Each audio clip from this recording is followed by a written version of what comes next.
Hey everybody, the storm clouds are passing. I've got the Aronia on the turntable. This is Shady Bonsai.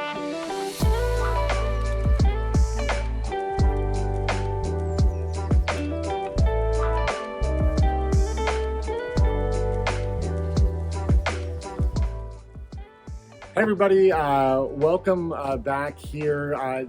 This is going to be about Aronia today. And this is actually a species I chose for today because Jared mentioned in the comments that he wanted to see that. I actually ran into Jared at our local club meeting just this week, and we were talking about Aronia a little bit and some other species. So, hey Jared, good to see you. Thanks for tuning in. This is a cool species. You know, as we think about bonsai in America, one of the things that's always fascinated me is some of the local species. A lot of people around the world have taken this art form and applied it to the species that are around them. And for various reasons, here in America, a lot of what happened is we kind of hyper-focused on the Japanese species. And that can be good because they're species that we know work. There are established techniques for working with them. But for a long time, a lot of local species have been ignored or thought of as inferior, when in reality, we just didn't really understand how to work with them. I look at even just in the time that I've been involved in bonsai. You know, early on, people were talking about Rocky Mountain juniper and ponderosa pine and think of them as kind of junk species that wouldn't be that great, and they've become hugely popular. You know, almost some people complaining now that they're overly popular. That's all they're seeing, and they want to see some other stuff. So that's good. You know, people are finding some of these native species and thinking about how to work with them. And this potentially could be one of those species. And I'm excited to work with it because not a lot of people are. So what is this? This is Aronia, which is also known as chokeberry. So not choke cherry, not a cherry tree. So whenever I say chokeberry, people often think I'm saying choke cherry, but it's a different thing. They do, though, kind of look like a choke cherry, so it is confusing. I'm going to get the old tag out here from the garden center where I picked this up. This is a black chokeberry, so it's Aronia melanocarpa. And this particular one is a labeled variety. So this is Iroquois Beauty black chokeberry, which has the little epithet part on there, you know, after the species epithet, melanocarpa, it says morton. So Aronia melanocarpa morton. And morton, I'm pretty sure, refers to the Morton Arboretum down in Chicago. So this is probably a variety that was developed there. You know, we're not all that far from Chicago here in Minnesota. Basically in this kind of region, this is a species that will grow in the wild as a bush. You know, it's a shrub, so it's not a tree. It is a shrub species like some of the other ones that we use for bonsai. So naturally, it's going to be a little bit smaller. That's a nice, good thing for us. Looking at it, you know, I've been trying to learn more about it and see, will it be a good species? Because again, I may come to the conclusion that I don't like it. So far, I'm kind of liking it, actually. It does have some drawbacks, and we'll talk about those a little bit. I'll share a little bit of what I've learned so far. I picked this up in the spring of this year. For those of you who are local, got it at Gerton's. Before it was so early they didn't even have like the signs out. There was a couple plants on the ground. The first weekend that they had some of the plants out, and I was out there just itching to find some material. They had just a handful of these out there. And there was this sort of double-trunked variety here. I'll cut it some footage a little bit closer up. You can see there is a little bit that stands up above the ground, and then it splits into a double trunk. And I don't have any double trunks. I haven't really done double trunk stuff before, so it kind of appealed to me as a little bit different design kind of thing. Looking at the overall just structure of how this bush wants to be, it kind of reminds me of like an elm tree. I guess actually I'm sitting under a basswood and an elm right now. And the elm trees, those of you who know, have that real upright kind of spreading habit like this. Is why they make great boulevard trees, because they would completely make this domed tunnel you could drive through. And we don't have a lot of those around anymore. Dutch elm disease came through in the 70s and 80s and wiped most of those trees out. But it was very, very cool while it lasted, even if it was a really bad choice to monocrop essentially our boulevards with one tree species. But I kind of get that vibe. Like, it really wants to grow in this branching, spreading fashion like this. So I don't think it would necessarily be appropriate to like wire this down into some sort of very weeping form, or I don't know that I would even go for sort of like an oak tree kind of look with these low, heavy branches evenly spaced out. I think a little bit more of sort of this fountain type form could look kind of cool with it. And one thing I've noticed though, sort of a downside, obviously leaf size is a downside. These are, look up here, like these are pretty good sized leaves compared to the size of my hand. That is almost the size of my palm there. So you're not gonna be making a really small tree out of this. I mean, I would not do like a shohin size out of this. That'd be ridiculous.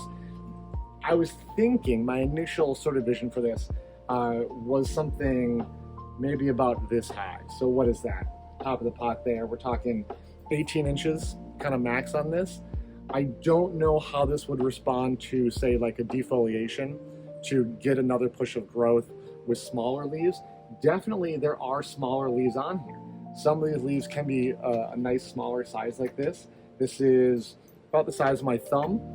Okay, if this was an 18-inch high tree covered with thumb-sized leaves, I think that could probably look pretty decent. Trying to see if there's any even smaller ones. Yeah, some of these are even smaller on here, sort of like the size of my pinky nail or so. Man, if it was covered in leaves that size, that would look really great too. So as the tree adapts to the containerized environment, as it matures, we should naturally get a little bit smaller leaf on it. I am letting this grow just wild right now. You'll see that there are these long shoots on it. This is way higher than I want. I will probably end up cutting this down at the end of the season, somewhere into maybe this, like all of that green comes off the top. I'm probably gonna lose all that on purpose there. Because as I look at the branching structure, these inner nodes on here are far too long. That's from when it was being grown as a nursery material. It's turned into a bush. I don't want, here's an example right here. Like this, the length of this is about the same as the length of that. I don't want that. I want those, decreasing smaller and smaller as it goes. So definitely need to cut it back to start building in the structure I want. But I'm letting it grow really wild right now because I repotted this. I bought it this spring and repotted it. I did do a little bit of sort of just reduction on the top, but not too much. Basically just to have it be more manageable, but also to kind of see how it would respond. And frankly, you can kill a tree that way. If you are going to repot it and do a big cutback, it's always this balance between, if I'm going to reduce the root mass, I want to reduce the foliar mass somewhat as well. But if I go too drastic, it's like too many shocks to the system at once. Sort of only insult the tree once per year, right? So did a little pruning back to kind of reduce the foliar mass along with the roots. And then I'm just leaving it alone this year. I want it to grow up on top so I can match it with root growth down below. And the plant has been, it's been healthy. It's been real healthy, pretty happy.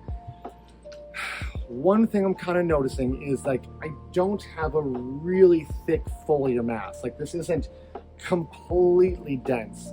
And some of that is going to be down to pruning in subsequent years, increasing my, density of small branching on there, increasing the ramification. That will get me more leaves per square inch, more buds per square inch. So that should help with some of the slightly sparseness of some of the branches, because they don't put out like a lot of leaves. Inner nodes are a little long. I think a lot of those problems are going to be solvable. So I'm excited about that. We'll see where it goes. I kind of like the vibe of this species. Like I like how the bark looks. I like, the leaves are a really nice dark green. Like I think it's got some potential. Now, challenges. One thing I can see is that at least this spring, it didn't really seem to want to put out like a lot of leaves. I'm really curious if that was just sort of the nature of this species, or if that is more because of the repotting, right? I mean, the repotting is going to take a lot of energy out of this tree. So I'm really curious what happens next spring. if you look at like a photo, the photo that came with this, and maybe I'll cut in a still photo here of this mature bush looks a little sparse. It does not look like a really, I can see all the way through this bush. And this is their like fine example of what it looks like. So yeah, I'm curious to see if I can up that density a little bit, because it looks a little bit too sparse. And granted, we want it to be a little sparse actually. Often we're cutting back to create a little bit more sparse, let a little more light in, but I want the options of what to cut. If it's not giving me a lot of options, that could be an issue and make it harder to develop the tree. So again, time will tell. We'll see next spring on that. Also, what that photo shows is this is a flowering species. So they get these beautiful white flowers. This one did flower this spring, and it's really pretty. They remind me of like a plum flower. They remind me a lot of an apple flower. You know, if we're talking about natives, you know, apples are not native here to my part of the world. Plums are native to this part of the world, but as we look at some of those native species, if you want a white flowering native and you live in this region, this could be a cool species. I looked online to see if other people have been doing Aronia. People would kind of mention it as like, hey, can I do this? And everyone's like, well, people don't, so therefore probably not. But have they tried? I don't know, right? It's fun to try something new. And someone did mention they were at like a bonsai garden in Japan, and they're in this collection. They did have an Aronia there, so they had one of them. So it has been done. It'll be interesting to see what I can learn about it, and I will share what I learned about this species. Oh, there was one other thing I wanted to tell you about it though, and this is just kind of the habit of this tree. And I'll try to get a cut in a close up here what I'm talking about. But like even right here and right here, we have some of these nodes where there was a branch coming off. Now there's no longer a branch here. There is a little branch here. It's, you know, when you have like a bunch of buds coming out and you get some swelling because there's sort of a node there, usually we say we want to cut down to just 1 or 2 buds developing from an area to reduce that swelling or keep it from happening. This thing swells a lot at those nodes. There is only, you know, right here, 1 little branch coming off there and it's already swelling. So it does seem to have this habit of forming these little swells everywhere a branch comes out. You know, does it bug me? If it turns into a big ugly knuckle, then yeah. So time will tell on that. I think it's just a natural sort of undulation of those branches and how they come out in this species that causes that little bit of swelling. Now what that tells me is I want to be really careful to not have 2 branches coming out of the same spot, or I may get a bunch of swelling. In fact, I do have 2 trunks coming out of the same spot, and there is a little bit of swelling down there, so that'd be curious to keep an eye on too. Looking at the growth habit on this, this is an alternate species though. So left, right of those branches coming off. So you really shouldn't have multiple branches coming out of the same spot. So that could be a saving grace on that. Its natural habit is to not send out 2 pieces of growth in the same spot. So I think we can dodge a bullet there, because if it was a species that had this type of swelling nature and it was, say, an opposite branching species, I think we get a lot of knuckles developing really fast. And I don't think we're gonna get that. But again, check back in like 5 years, we'll see what this looks like. I'm excited about it. I think it's cool. I think it's a neat tree. I'm really excited to see what it looks like, you know, this time next summer when I've been able to cut it back and start the actual development of the ramification. Because again, I don't think any of this is going to be here. This is all just growth that I'm letting happen for the sake of the health of the tree. So really next year is when the development will start on this deciduous species. Excited about it. I think it's going to be a cool species. It seems pretty happy here in the shade, so we're going to give it a go. Do you have any questions about Aronia, any thoughts about Aronia, put it in the comment. I've been loving chatting with people in the comments.